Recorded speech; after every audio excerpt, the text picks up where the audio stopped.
Want to know more about the people committing crime? Forensic criminologist Akbar Sata explains the common traits shared among criminals. Salah satu menunjukkan bahawa genetik itu merupakan satu perkara yang penting, terutama sekali bagi penjenayah berat. Bagi penjenayah penipuan, fraud, rasuah itu dipelajari. Okey. Dan satu lagi yang unik kepada jenayah ialah bagi jenayah-jenayah berat ni selalunya semakin tua kita berada peringkat kita umur, maka semakin kurang kita melakukan jenayah. Lain daripada jenayah rasuah dan juga fraud, yang mana semakin tua kita semakin bijak kita. Okey, itu adalah perbezaan. Itu sebab kalau kita tengok statistik menunjukkan bahawa di antara 15 dan ke bawah 50 yang dilakukan oleh jenayah kekerasan. Jadi kita mesti ingat bahawa genetical factor ini merupakan satu faktor yang penting untuk pelajari, terutama sekali dari segi jenayah berat. Selain itu, saya juga ada beberapa profil jenayah. Yang pertama, jantina. Selalunya jenayah keras ni dibuat oleh lelaki, married lelaki. Yang kedua, umur kita tengok tadi antara 15 di bawah 50 kekerasan. Itu selalu lelaki muda lagi. Kita tengok video banyak orang muda-muda kan. Yang ketiga, sejarah hitam. Mereka ni selalu didera ataupun tidak mempunyai ibu bapa. Didera, ditindas, dilabel dan juga sebagainya. Ini merupakan satu titik hitam sejarah. Dan apabila mereka besar, mereka akan melakukan sesuatu yang tak baik. Yang keempat, keluarga. Biasa perpecahan keluarga. Satu kajian menunjukkan bahawa seseorang perpisahan di antara selalunya orang tak ada bapa, kemungkinan besar anak untuk terlibat dalam jenayah kekerasan begitu tinggi sekali. Kajian telah dibuat di UK.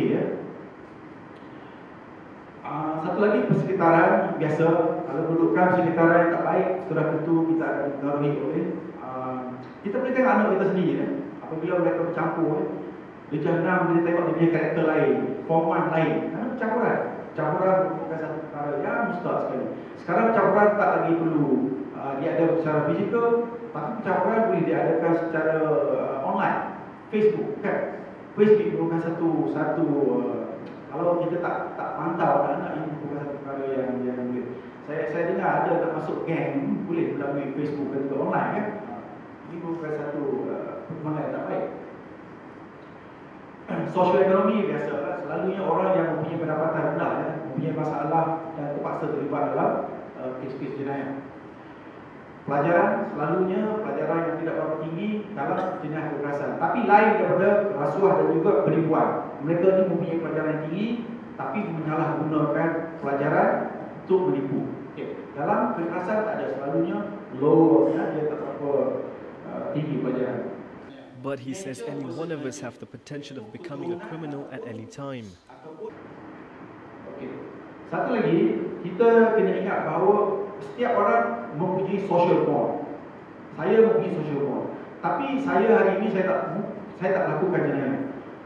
Esok saya tidak tahu apa akan berlaku pada saya. Itu merupakan social bond. Itu kita dapati bahawa ada setengah daripada datuk yang umur 83 tahun merogol anak ataupun cucu yang berumur 10 tahun. Tapi kajian menunjukkan lepas kita interview, dapati bahawa di antara umur 10 hingga 82 dia okey. Tapi 83 tahun dia tak okey. Split second syndrome, penyakit. Maknanya semasa 83 tahun dia dengan tak semena-mena dia telah bertukar. Ini bermakna social bond ni kita tak tahu. Anything can happen. Betul? Kalau saya cakap hal rasuah, kalau saya sebagai senang untuk bagi example, walaupun tak kekerasan, kalau saya di offer, saya sebagai datuk bandar, orang offer 20 juta untuk buat satu bangunan, saya sebagai seorang yang datuk bandar yang baik, saya reject. Tetapi apabila pukul 5 saya mula bawa kereta, otak saya berjalan, rationalization. 20 juta untuk dapat juta begitu susah sekali. Saya pulang ke rumah. Bila sampai ke rumah, saya punya seorang isteri cantik. Anak kan. Dan seorang isteri ni pula pressure saya.